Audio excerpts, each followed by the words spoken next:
Hello and welcome to episode 226 of Nuggets Dungeon Terrain. I'm going to have another crack at an Underdark terrain set, and I thought I'd make it interesting. So I set myself a challenge. I'm only allowed to use one coat of paint on any surface.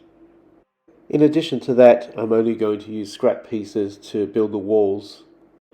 The rooms are 4" or 10cm squared with a 1cm rim around the edges for the thin wall section.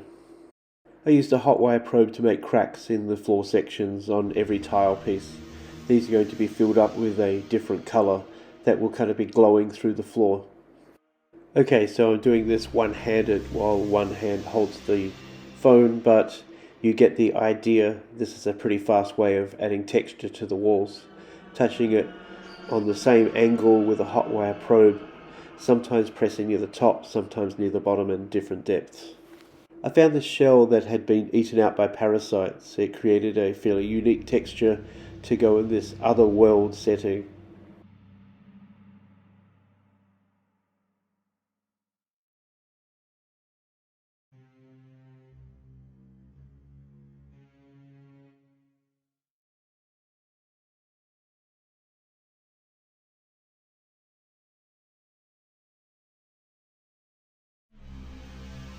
To break up the walls and not make everything square, I added these pebbles. Some of them I added at different heights to make sure that it looked a little bit different to a normal cave.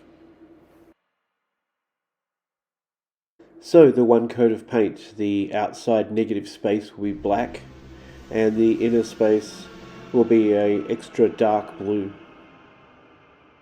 All of the extra colour effects will be made using chalk pastels. There's bright pink for the cracks, there's light blue for the treaded areas, and a darker blue for the shaded areas. This is the first tile, and I dumped a little bit too much at a time in the cracks. As I went along, I was able to weight just the right amount of powder on the brush as I filled up the crack lines. The pink that remained high or proud on the edges, I was able to rub off anyway. I used light blue on the areas that would be most travelled on, the areas that link one exit or entry to another.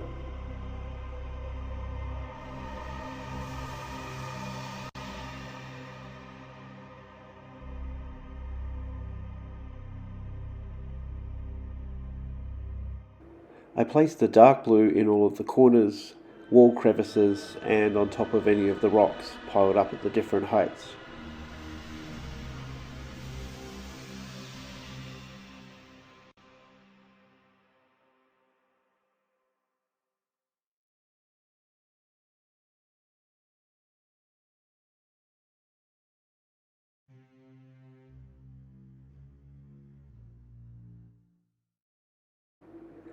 I found some scraps that matched this pattern quite well, and so I added the different effects to make it areas that didn't have walls and had cliffs or chasms on the side instead.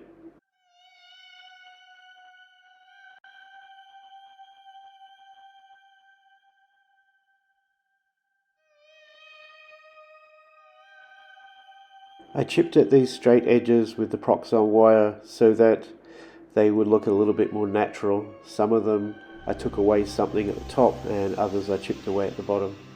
I'm going to be adding some extra scatter terrain and some of the inserts and sleeves that I've shown in previous episodes. But here's something that I already finished, which is just a crystal structure to add to one of the larger spaces.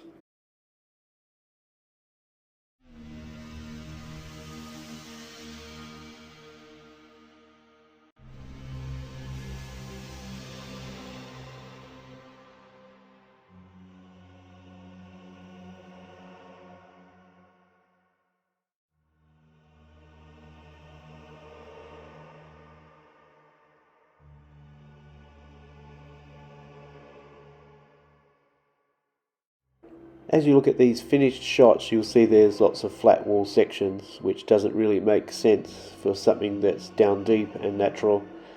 But I'm going to be creating quite a few add-ons or sleeves for this, some of them that will connect one side to another. So stay tuned for a future episode to see how that works.